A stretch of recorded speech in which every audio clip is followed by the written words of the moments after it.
Hello everyone, this is Utkarsh Shukla from Utkarsh education. आज एक बहुत ही महत्वपूर्ण विषय पे हम लोग बात करने वाले हैं। सेटअप पे ध्यान मत देना, बात पे ज्यादा फोकस करना। हम अपने यूपीएससी ऑप्शनल को चुने कैसे। 50 प्रकार के तरीके मार्केट में लोग बताते हैं, पर मेनली वो यही बोलते हैं कि इस मैट्रिक्स का यूज करके किया करो। या तो बैकग्राउंड जिसमें हो वो चुन लो, इंटरेस्ट जिसमें हो उसको चुन लो, सिलेबस देख के चुन लो, पॉपुलैरिटी देख के चुन लो। उसके अलावा मैं अपनी भी एक तरीका बताऊंगा जिससे सबसे ज्यादा लाभ। भाई, जो मेरे दोस्त हैं उनमें से 2 दोस्त को तो मैं अच्छे से जानता हूं जो मेंस लिख चुके हैं और एक का सिलेक्शन यूपीएससी में हो चुका है पिछली साल ही। उन्होंने भी जो मुझे बताया है उसके जरिए मैंने जो तरीका सोचा है वो मैं आपको बताने वाला हूं। ओके, देखो, यूपीएससी ऑप्शनल की सबसे पहले तो तैयारी शुरू में ही प्रिपरेशन करते हो तो जीएस के साथ करनी चाहिए, आखिरी में नहीं छोड़ना चाहिए उसको, क्योंकि आखिरी में प्रीलिम्स और मेंस की जो जीएस है उसके लिए प्रेशर बहुत ज्यादा बढ़ जाता है। तो ऑप्शनल जितना जल्दी पता चले उतना अच्छा। सामान्यतः लोग क्या करते हैं, उसके चक्कर में 1 साल बर्बाद कर देते हैं अपना। कैसे करते हैं? 1 साल जीएस पढ़े, प्रीलिम्स में अपनी औकात नापे और उसके बाद शुरू कर दिए आगे की व्यवस्था सोचना, फिर वो में ऑप्शनल की तैयारी करते हैं। अगर आपको 1 ही साल में निकालना है तो ऑप्शनल की तैयारी आपकी बहुत पहले से होनी चाहिए, अच्छे से। ठीक है, तो ऑप्शनल चुनने के लिए ऑब्वियसली कॉमन सी बात है, पहले इन 4 को जल्दी जल्दी डिस्कस करते हैं, उसके बाद मैं अपना तरीका बताऊंगा या मेरे दोस्तों का जिनका अच्छा नंबर आया है, जिनसे मैं उम्मीद कर सकता हूं कि ये जो सलाह देंगे वो सही सलाह देंगे। बैकग्राउंड, ऑब्वियसली जो बैकग्राउंड आपका है उससे आपको लाभ मिलेगा, उसको चुन सकते हो। अगर इंटरेस्ट किसी और विषय में बहुत ज्यादा है, जो इसी मेरा जो पॉइंट होगा वो सबसे ज्यादा यहीं से आएगा। ठीक है, उसके बाद ना किसी ने बैकग्राउंड तुम्हारा नॉर्मल है, इंटरेस्ट भी तुम्हारा किसी चीज में नहीं समझ में आ रहा है, तो तुमने देख लिया कि सबसे कम सिलेबस किसका है। जनरली जो लोग फिलोसफी और सोशियोलॉजी लेते हैं या एंथ्रोपोलॉजी लेते हैं वो इसी कैटेगरी में आते हैं, सबसे छोटा सिलेबस जिसका होता है उसी को ले लेते हैं। या फिर कुछ गांव के होते हैं। गांव से अर्थ वो नहीं है कि गांव के लोग घटिया हैं या गांव के लोग बुद्धिमान। गांव से मतलब है कि जो भीड़ में रहना पसंद ज्यादा करते हैं।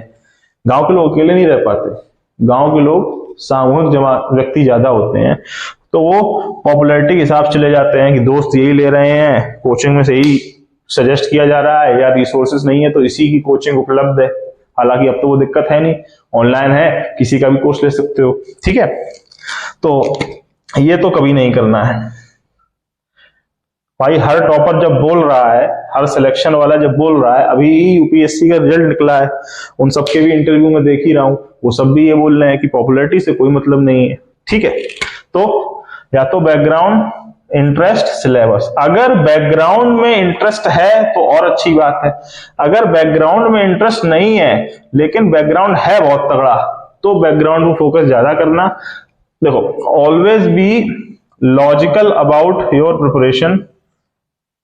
इमोशन की कोई जगह नहीं है, इमोशन के लिए कोई जगह नहीं है। ठीक है, तो सिलेबस देख के भी उतनी दिक्कत नहीं है। देखो, सबके सिलेबस के लिए सारी बुकें यूपीएससी में उपलब्ध हैं, हर जो विषय है उससे लोग टॉप कर चुके हैं, तो इस पे टेंशन इतनी मत लेना। ठीक है, क्योंकि अगर तुम इस चक्कर में हो कि सबसे छोटा किसका है, 1 ही साल में चूंकि तुम्हें निकालना है, तो वो उस चक्कर में ये मत देख लेना जो बिल्कुल समझ में ना आता हो। सिलेबस के मामले में तो सोशियोलॉजी हो गया, एंथ्रोपोलॉजी हो गया, नृविज्ञान जिसको बोला जाता है, इसको सामाजिक समाजशास्त्र बोला जाता है, या फिर फिलॉसफी हो गया जिसको हम दर्शन शास्त्र भी बोलते हैं। सबसे छोटे तो यही हैं। ठीक है, तो अगर तुम्हारा सोशियोलॉजी में इंटरेस्ट है तो यहां से यहां पहुंच सकते हैं। फिलोसफी में एंथ्रोपोलॉजी जनरली वो ले लेते हैं जो मेडिकल बैकग्राउंड से होता है, हालांकि आप भी ले सकते हैं, इसकी कोई टेंशन नहीं है, पर सबसे पहले फोकस इंटरेस्ट पे ही ज्यादा करना, क्योंकि इंटरव्यू में फिर वो इसमें घुस के पूछ लेते हैं और फिर आप फंस जाएंगे वहां। ठीक है, मेरे एक दोस्त हैं उन विकास महतो, उनका सिलेक्शन हुआ है, आप चेक कर सकते हैं, विकास महतो नाम से। ठीक है, उन्होंने यही कहा था कि इंटरेस्ट ज्यादा फोकस करना, क्योंकि पढ़ने में आराम रहता है उस चीज को। ठीक है, क्योंकि स्टडी मटेरियल सबका अवेलेबल है, तो इंटरेस्ट पे फोकस ज्यादा करना है। इंटरेस्ट से ही मेरी बात आएगी, जो मेरा पर्सनल सजेशन है सबको, जिससे यूपीएससी में की जो प्रिपरेशन है उसमें भी आपको बहुत मदद मिल सकती है। मेरा पर्सनल सजेशन है, तुम कोई भी छोटे लेवल का जो टेस्ट है, एसएससी हो गया या कोई भी हो गया, उसका जो रिवीजन बुक आता है, पतला से रिवीजन बुक आता है 100 पन्ने वाले, जिसमें पूरा जीएस होता है, 1 महीने के अंदर अपनी प्रिपरेशन के पहले ये अच्छे से पढ़ लो, कुछ और नहीं करना है, बस ये अच्छे से पढ़ लेना, ये मेरा सजेशन है। इसको जब अच्छे से आप पढ़ लेंगे ना, जब आपने इसको अच्छे से पढ़ लिया तो उससे एक बहुत बड़ा काम होगा। पहला, तुम्हारा यूपीएससी का बेस, जो यूपीएससी का बेस है वो बन जाएगा। जो सब चीखते नहीं रहते हैं कि एनसीईआरटी से बेस बनाओ, फलाने से बेस बनाओ, तुम पहले ये किसी भी छोटे लेवल के एग्जाम का, जिसके लिए घटना चक्र और विजन आईएएस, इंग्लिश मीडियम के लिए विजन, घटना चक्र हिंदी मीडियम के लिए बेस्ट है, पतली सी किताबें आती हैं, एक बार एक महीने के अंदर अच्छे से पढ़ लिए, उससे आपका यूपीएससी का बेस बन गया। उस 100 पन्ने में तुम अपना ऑप्शनल डिसाइड करने का प्रयास करो कि उतने सिलेबस में क्या है जो तुम्हें सबसे अच्छा लगा।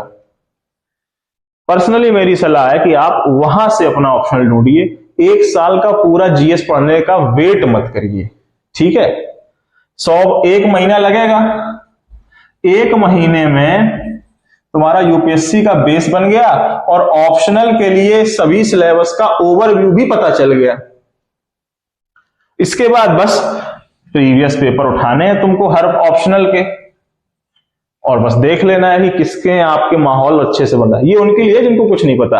अगर तुम्हें इनमें से कोई तुम्हारे लिए काम कर जाता तो बात ही खत्म होगी, लेकिन जो मेरे जैसे हैं, जो कुछ भी पढ़ सकते हैं, इसीलिए कंफ्यूज रहते हैं कि क्या पढ़ें, उनको इसी तरीके से अपनाना चाहिए। मैंने अपना ऑप्शनल पब्लिक एडमिनिस्ट्रेशन, लोक प्रशासन, इसी तरह से डिसाइड किया था, क्योंकि मुझे पॉलिटी में बहुत इंटरेस्ट था पर्सनली।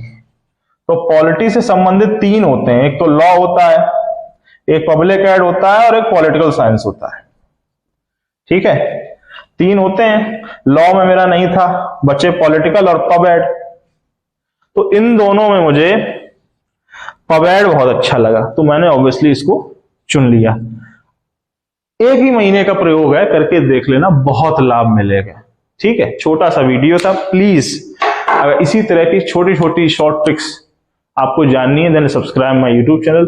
यूपीएससी से संबंधित नोट्स चाहिए, then subscribe to my Telegram channel as well. 2 Telegram channel है, उत्कर्ष एजुकेशन और Utkarsh education UPSC UPPCS in Hindi. Okay, thank you very much, जय हिंद। आप लोग इस साल अगर सिलेक्शन नहीं हुआ है तो घबराइए नहीं, अगली साल के लिए आपकी तैयारी की जिम्मेदारी मैं खुद लेता हूं। बस चैनल से जुड़े रहिए और मेरी खोपड़ी खाते रहिए कि अब सर क्या करना है, अब सर क्या करना है। मुझे भी इंटरेस्ट शो करिए। ऑफलाइन क्लास नहीं है तो मुझे नहीं पता चलेगा कि आपके अंदर कितना इंटरेस्ट है। थैंक यू वेरी मच, जय हिंद।